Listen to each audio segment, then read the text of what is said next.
rubah MAD, MAD ya. Gila, cara gila. Hati-hati di ucapan kita, karena kumpulan ucapan-ucapan akan menjadi tindakan. Ya, hati-hati dengan tindakan kita, karena kumpulan dari tindakan kita akan jadi kebiasaan.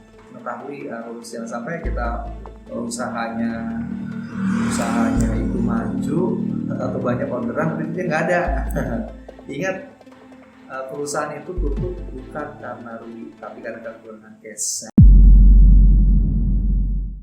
Assalamualaikum warahmatullahi wabarakatuh. Perkenalkan, nama saya Idris Said. Saya punya usaha namanya Idris Sukses, yaitu bergerak di bidang event kontraktor, gitu ya, EO, event organizer.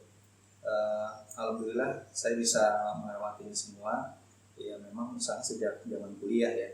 Saya kuliah saat itu sudah mulai usaha kecil-kecilan, mulai jualan baju pada saat Idul Fitri, jual kambing, jual sapi, kemudian jual makanan ringan, fotokopi dan sebagainya gitu ya saya lakukan, sampai juga jualan untuk catering, untuk sewa-sewaan tenda, meja kursi, panggung dan lain sebagainya. Itu saya jalani ya selama saya masih kuliahan gitu ya. Memang itu tidak mudah ya, tapi harus kita lakukan itu karena memang saya saat itu memang punya banyak sekali keterbatasan, karena saya juga termasuk dari orang keluarga yang kurang mampu. Saya juga masuk di UI, Universitas Indonesia, juga jangan subsidi atau beasiswa gitu ya. Saya sempat ditolak di UI wawancara dengan wakil rektor karena saya memang nggak punya uang saat itu ya. Orang tua saya juga cuma buruh aja ya, cuma tukang keliling yang nggak lulus SD juga. Akhirnya saya mencari cara gimana caranya untuk bisa memberi diri saya dan kuliah saya sampai dengan selesai. Maka saya berusaha apa saja saya bisa lakukan ya. Alhamdulillah saya lulus sarjana di UI itu 3,5 tahun ya. IPK di atas 3, gitu ya. Dan juga saya aktif juga di berbagai organisasi. Sekitar 5 saya jadi ketua atau kepala departemen ya. Jadi kepala atau ketua departemen di setiap organisasi, baik secara fakultas, jurusan maupun secara level di universitas atau di masyarakat umum juga saya melakukan itu. Tapi lebih banyak saya bermain di fakultas, di universitas maupun di masyarakat. Saya jadi berbagai ketua atau kepala bidang di organisasi kepemudaan ya. Nah, itu semua tidak lepas dari yang namanya rumus sukses alias sukses ya. Walaupun saya juga saat itu juga divonis ya, IQ saya itu di atas di bawah rata-rata ya, berapa 60 atau 70 gitu ya. Tapi saya nggak putus asa, saya meyakinkan diri bahwa saya bisa gitu ya. Nah, saya ingin membagikan buat rekan-rekan apa sih adalah sukses alias sukses. Setidaknya ada 3 hal ya yang saya beri nama rubah MAD, MAD ya. Gila, cara gila MAD ya. Apa itu? M yang pertama, MAD yang pertama adalah rubah mindset. Rubah mindset itu adalah rubah pikiran kita ya. Rubah pikiran kita dari hal yang negatif menjadi positif. Dari yang kita berpikir kita adalah orang yang miskin, ya kita harus berpikir kita memang orang yang sama aja dengan yang lain ya, jiwa kaya juga gitu. Bahwa kita itu IPK rendah, jangan khawatir. Kita harus bisa bahwa kita punya kekuatan untuk bisa membantu semua. Dia rubah pikiran kita ya, rubah ketidakbisaan kita, rubah ketidakmampuan kita, rubah ketidakmustahilan kita, bahwa kita yakin bahwa kita pasti bisa. Rubah dengan segala hal yang positif, rubah dengan semangat semuanya. Karena hati-hati dengan pikiran kita, karena kumpulan pikiran kita akan menjadi ucapan kita. Hati-hati di ucapan kita, karena kumpulan ucapan-ucapan akan menjadi tindakan. Ya, hati-hati dengan tindakan kita, karena kumpulan dari tindakan kita akan menjadi kebiasaan. Hati-hati dengan kebiasaan kita, karena kumpulan kebiasaan menjadi karakter. Hati-hati dengan karakter kita, karena kumpulan karakter kita akan jadi nasib kita ya. Jadi kalau pikiran kita sudah bilang saya bisa, pasti tindakan dan karakter kita bisa. Kalau kita udah pikir kita orang sukses, maka insya Allah ucapan kita pun sukses, depan tindakan kita pun akan mengarah ke sana, dan kita benar-benar jadi orang sukses beneran sesuai apa yang kita inginkan. Lalu yang tips kedua adalah rubah A-nya ya. atau apa action, rubah tindakan kita. Dengan apa cara merubah tindakan kita? Ada dua, ya, yaitu rubah gaya belajar kita, dan kedua rubah networking. Jadi action tindak kita rubah belajar dan rubah networking. Ya, belajar bagaimana? Belajar dari mana saja. Apalagi sekarang sekarang kan era digital, belajar itu dari mana aja. Apalagi sekarang di YouTube juga banyak kan, YouTube. Dan pastikan YouTube atau Instagram atau apapun medsos yang kita pelajari ada hal yang produktif, hal-hal yang positif. Kan tapi kembali ke yang tadi, ya, pikiran kita, cara belajar kita hati-hati, karena dengan nanti kalau nontonnya yang negatif, tentunya nanti pikiran kita jadi negatif kan. Makanya isi dengan hal yang produktif, gitu. Baik di buku maupun belajar sama orang yang langsung. Kemudian actionnya tindakan apa lagi? Yaitu itu rubah networking. Networking itu berjejaring, berteman. Gak cuma dari teman sebaya kita, tapi teman yang di atas kita maupun teman yang ada di bawah kita, teman, saudara, atau orang-orang yang sukses di bidangnya, ya. Jadi harus berkomunitas lah gitu. Cari komunitas bisnis, komunitas usaha yang kita lakukan, yang kita inginkan. Kalau kita menjadi pengusaha, misalkan pengusaha bakso, ya berkumpul sama pengusaha bakso yang udah terkenal. Kalau kita ingin jadi pengusaha properti, ya bergaul sama properti. Kalau kita menjadi event, raja event, ya kita tentu bergaul sama komunitas atau para guru, orang yang senior, orang sudah sukses di bidang event, gitu ya. Baik, kemudian yang itu yang berubah actionnya. Kemudian yang ketiga rubah doa, ya.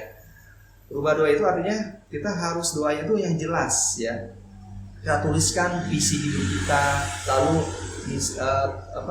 doa kita mau seperti apa itu tuliskan dengan tulisan angka, gitu ya. Nah, saya juga ada tips juga kalau ingin berdoa, jangan cuma 1, tapi 7 kehidupan kita berdoa. Dan kita rencanakan, ya, setelah berdoa ya kita rencanakan itu semua. Bidang apa saja, ada 7 hal yang harus kita punya keseimbangan dalam kehidupan, yang harus kita doa di bidang itu dan kita upayakan. Yaitu bidang apa? Yang pertama spiritual kita, ya. Doa dan juga rencanakan sukses kita tuh di spiritual kita, ya. Spiritual. Yang kedua kesehatan kita juga kita rencanakan, kita berdoa, gitu. Yang ketiga di intelektual kita juga kita rencanakan juga intelektual kita. Kemudian keluarga kita, ya, keluarga jangan lupa. Kemudian yang kelima sosial, ketiga fun, kesenangan kita ingin kemana, ingin punya kesenangan apa. Kemudian yang ketujuh tentang bisnis atau financial kita, ya. Jadi harus jelas. Bahkan kalau bisa di usia berapa kita pergi haji, di usia berapa kita umroh, di usia berapa kita bisa Al-Quran, di usia berapa kita bisa membangun masjid, misalnya 1000 masjid, ya, kayak gitu. Dulu kesehatan kita juga harus didoain juga, gitu ya. Harus selain doa, ya tentunya direncanakan, gitu. Ya Allah, pada usia hari ini, misalkan usia 20 tahun, kesehatan saya, berat badan saya sekian, ya, sekian kilo, gitu ya. Gitu. Sama dengan di intelektual kita harus juga kan harus belajar, gitu ya, dari yang terbaik, gitu. Nah, keluarga juga jangan lupa, karena spiritual sudah sehat tapi keluarga berantakan kan nggak bagus juga, gitu ya. Sosial juga kan, punya panti asuhan atau punya anak binaan berapa ribu orang, gitu kan. Fun juga biasa, keinginan kita mau keliling dunia atau keliling Indonesia dulu, atau keliling tempat-tempat yang bagus, dan bidang bisnis, ya. Kemudian terakhir bidang bisnis, gitu. Nah, jadi harus jelas dengan angka dan kondisi seperti apa. Bahkan kalau bisa dipoto, gitu ya. Kalau saya dulu memimpikan punya rumah, mobil, tanah, menghajikan 2 orang tua ke Mekah sebelum saya menikah. Dan alhamdulillah beneran terjadi. Saya alhamdulillah bisa beli rumah, kendaraan, tanah, gitu, dan memberangkatkan kedua orang tua ke Mekah sebelum saya nikah. Itu saya bisa lakukan. Bahkan saya menegaskan, gitu, kepada orang-orang bahwa saya bisa untuk mencapai itu semua. Ya, itu sih tips dari saya. Baik, saya juga ada tips nih buat teman-teman untuk bidang usaha kita. Saya ada beberapa saya harus share kepada teman mau usaha biar sukses. Yang pertama harus kuasai minimal 4 bidang, ya. Yang pertama bidang sales marketing, Yang kedua bidang accounting atau dan finansial. Yang ketiga bidang operasional atau produksi. Yang keempat bidang SDM. Ya, itu semua harus kita kuasai. Ya, kuasai dari mana? Yang tadi itu dari belajar ya, baik dengan cara belajar di buku maupun dengan medsos atau YouTube atau ikut seminar dan sebagainya gitu ya. Jadi itu. Nah, tentunya di bidang sales marketing ini yang perlu kita perhatikan ada banyak hal ya. Dan tentunya juga 4P gitu kan, price, product, promotion, place gitu kan, terus STP, segmentation, targeting, kemudian juga positioning ya kan. Nah, itu perlu kita gali lagi gitu ya. Lalu keuangan juga. Nah, di bidang keuangan teman-teman juga harus perhatikan, harus bisa ya rekening pribadi dengan rekening usaha gitu, karena ini kesalahan terbesar yang terjadi di teman-teman berusaha. Dia udah punya omset sedikit, punya keuntungan sedikit, dipakai gitu ya, sehingga nanti untuk beli lagi barang atau modal lagi nggak ada gitu. Kemudian yang paling penting keuangan sell it before you budget. Artinya kita menjualkan dulu produk tertentu baru kita beli modal. Artinya gini, kita jadi broker dulu dalam suatu usaha gitu. Jadi kalau bisa ya kita bikin apa ya, kita jadi maklar dulu lah bahasanya, atau jadi broker dulu, atau kita jadi dropship dulu gitu sebelum kita membeli dalam jumlah banyak gitu, karena kita nggak tes pasar ini laku apa enggak gitu. Nah, itu juga ada lagi bidang di SDM gitu ya. Yang ketiga ada bidang operasional. Ya, tentunya operasional ini mulai dari awal produksi sampai dengan jadi itu mesti kita quality control ya, mesti ada ngecek kualitasnya juga ya, dan banyak hal yang perlu kita perhatikan dari operasional kita ya. Kemudian yang terakhir dengan SDM. Nah, SDM ini memang yang terakhir ya, memang hampir semua orang juga punya kendala di SDM kalau sudah besar, yaitu mengelola manajemen tim. Bagaimana cara mengelola manajemen tim? Ya, tentunya pertama mulai dari rekrutmennya, mulai dari pelatihannya diperbaiki, mulai dari cara reward punishment-nya gitu. Nah, saya ada tips bahwa kalau prinsip saya tuh gaji itu dibagi dua ya, gaji tetap maupun gaji variabel. Gaji tetap itu biasa gaji tetap, ada atau tidak ada dia, masuk atau tidak masuk, maka gajinya full. Nah, ada lagi gaji variabel. Gajinya itu terbagi dari 3 hal. Yang pertama uang kedatangan ya. Jadi semakin dia datang full maka dia dapat tambahan. Yang kedua gaji berupa fee marketing atau komisi lah. Jadi selama dia banyak penjualan atau perusahaan itu berjualan, maka semuanya itu dapat fee-nya gitu ya, dapat komisi lah gitu.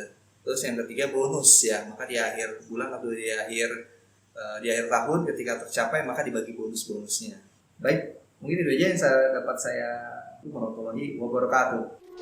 Berikan komentar Anda tentang video ini dan jangan lupa untuk like, share, dan subscribe. Terima kasih.